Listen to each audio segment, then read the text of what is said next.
안녕하십니까. 한국농촌경제연구원 김영훈 선임연구위원입니다. 1980년대 들어와 10년 동안 사회주의 국가들은 시장경제로 전환했습니다.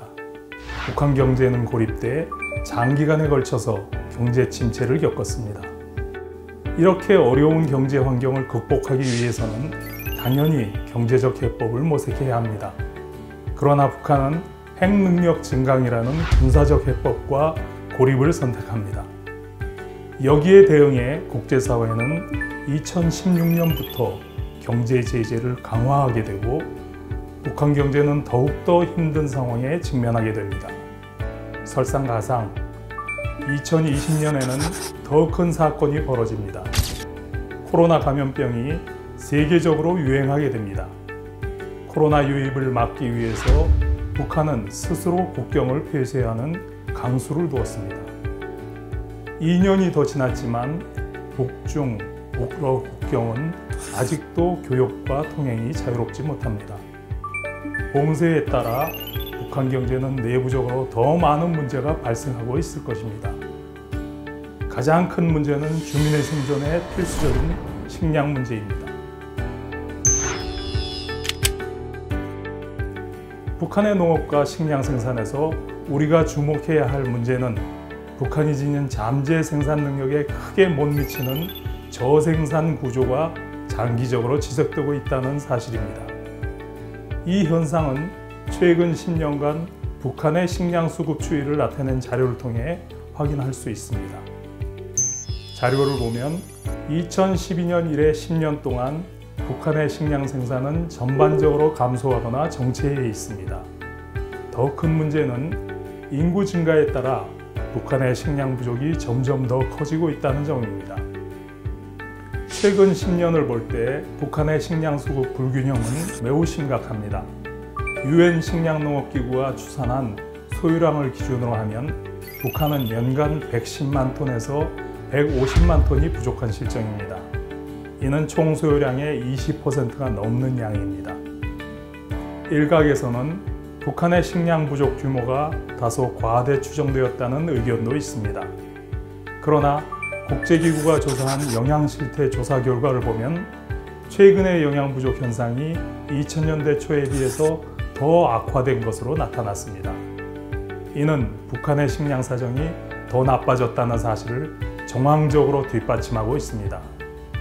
자료를 보면 2000년대 초 북한 전체 인구의 36%가 영양 부족이었는데 최근에는 이 수치가 42%로 높아졌습니다. 식량농업기구 회원국 평균치가 8.9%라는 사실에 비교할 때 이는 매우 높은 수준이라 말할 수 있습니다. 경제적 고립, 국제적 제재, 코로나 팬데믹 등은 북한 경제에 들이워진 악재입니다. 이 악재들을 감안한다면 식량 부족이 심화됐더라도 지금까지 북한 농업은 그럭저럭 잘 버텨왔다고 평가할 수 있습니다. 그러나 이 상황이 앞으로도 지속될 것이라고 기대할 수는 없습니다. 최근 북한 내부에서 발표한 새로운 농업 전략과 새롭게 강조하는 농종 키워드를 보면 북한 당국도 현재의 상황을 엄중하게 인식하고 있는 것 같습니다. 과거에도 북한은 경제적인 충격이 발생할 때마다 그것을 극복하기 위해 새로운 정책을 추진하곤 했습니다. 사회주의 국가들이 일제히 체제 전환에 돌입하고 김일성 주석이 사망해 경제적 혼란에 빠졌던 1996년에는 북한은 실천적 농업 정책으로 전환하는 데 힘을 기울였습니다.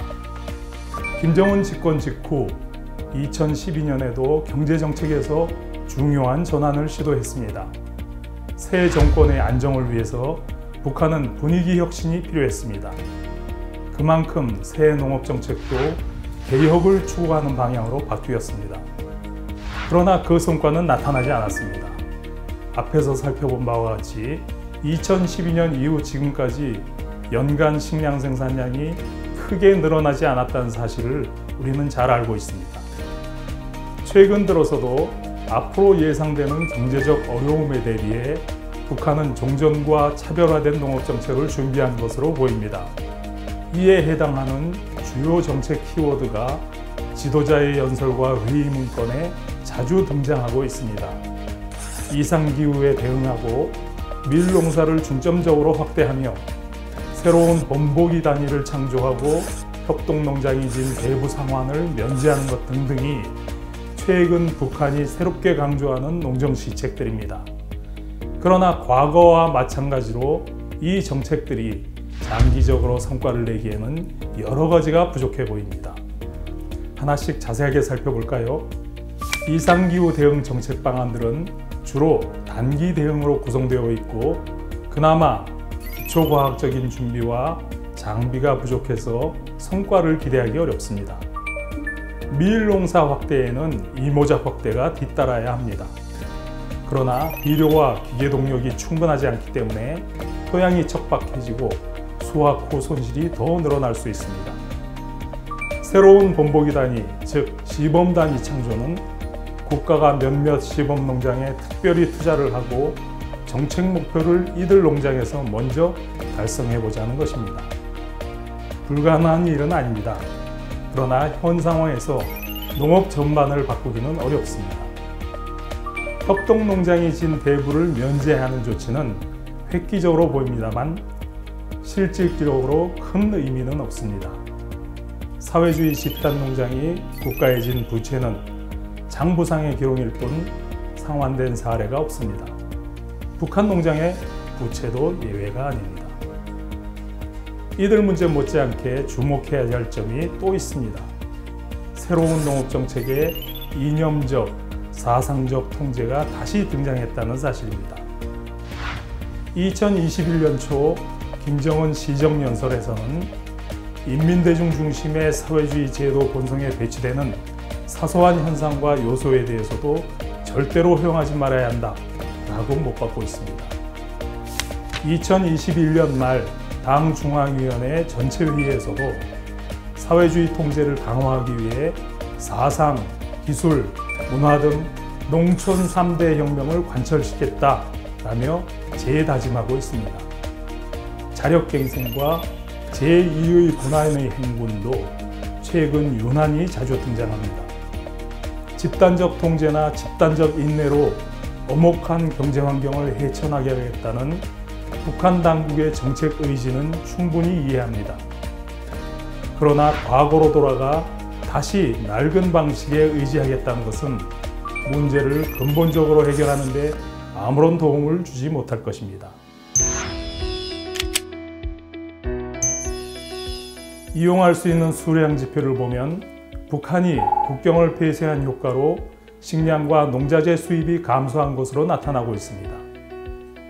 식량 수입이 감소하면 공급도 감소하겠지만 전체 식량 공급에서 수입의 비중이 매우 작기 때문에 식량의 총 공급 감소는 그리 크지 않습니다. 요컨대 북한의 식량 공급은 생산에 좌우됩니다.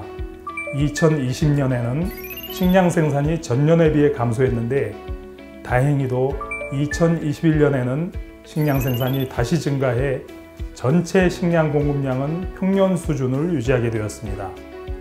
생산 여건에 따라 약간의 부침은 있을 테지만 북한의 단기 식량 수급 사정에 큰 변화는 없을 것으로 전망됩니다. 한편 가장 중요한 농업 투입 요소인 화학비료 수입은 감소했습니다. 식량과 달리 북한의 비료 공급에서 수입 비료가 차지하는 비중은 높습니다. 따라서 2020년과 2021년에는 비료 수급이 원활하지 않았을 것으로 추측됩니다. 다만 비료의 시장 가격이 안정된 모습을 보이고 있어 국내 생산이 증가했을 개연성과 시장 가격에 대한 당국의 통제 개연성이 동시에 추측된다고 할 수 있습니다. 이와 같이 수량 지표는 다양한 해석을 가능하게 합니다. 하지만 또 다른 정황과 자료들은 북한이 어느 때보다 엄중한 상황에 봉착해 있다고 말해주고 있습니다. 앞에서도 언급한 바와 같이 주민의 영양 상태를 알려주는 국제적 지표는 북한의 식량 수급 사정이 나빠졌음을 나타내고 있습니다. 또 최근 잇따라 공개된 지도자의 담화나 정치회의 보고서에서는 상황이 만만치 않다는 점을 강조하고 있으며 과거와 다른 정책을 시행하겠다는 점도 거듭 강조하고 있습니다. 정책과 자원의 일시적인 집중을 통해 농업 생산과 식량 공급을 단기적으로 개선시킬 수는 있습니다. 그러나 중장기적인 상황은 여전히 불투명합니다. 코로나 봉쇄를 풀더라도 북한의 농업 생산과 식량 증산의 획기적인 개선을 기대하기는 어렵습니다. 그 이유는 과거와 다르지 않습니다. 국내 산업활동이 침체되어 있고 외화가 부족하기 때문에 농업 생산의 기본적인 수입재를 충분히 공급하지 못하고 있습니다. 농업 생산 기반, 설비, 농기계를 갱신하거나 확충하지 못하고 있습니다. 산림황폐로 농업 생산의 기상피해가 일상화되어 있습니다. 정부는 단기적 효과를 노리고 무리한 농정시책을 추진하고 있습니다. 개인들은 과도한 소토지 개간으로 산림경사지와 토양보존에 피해를 주고 있습니다. 북한은 오랫동안 이러한 문제들을 해결하지 못했습니다. 1990년대 식량 위기 후 30년간 북한의 식량 생산은 미미한 증가에 그치고 있으며 여전히 위기 이전 수준으로 회복하지 못하고 있습니다. 북한 경제와 농업에 필요한 것은 전환적인 변화입니다. 근본적인 개혁과 개방, 그리고 그 바탕 위에서 효과적인 경제정책과 농업정책이 추진되어야 합니다. 그것이 선행될 때 비로소 국제사회의 지원과 투자 효과가 높아질 수 있습니다. 마지막으로 민주평통의 유튜브 좋아요, 구독, 알림 설정까지 부탁드립니다. 감사합니다.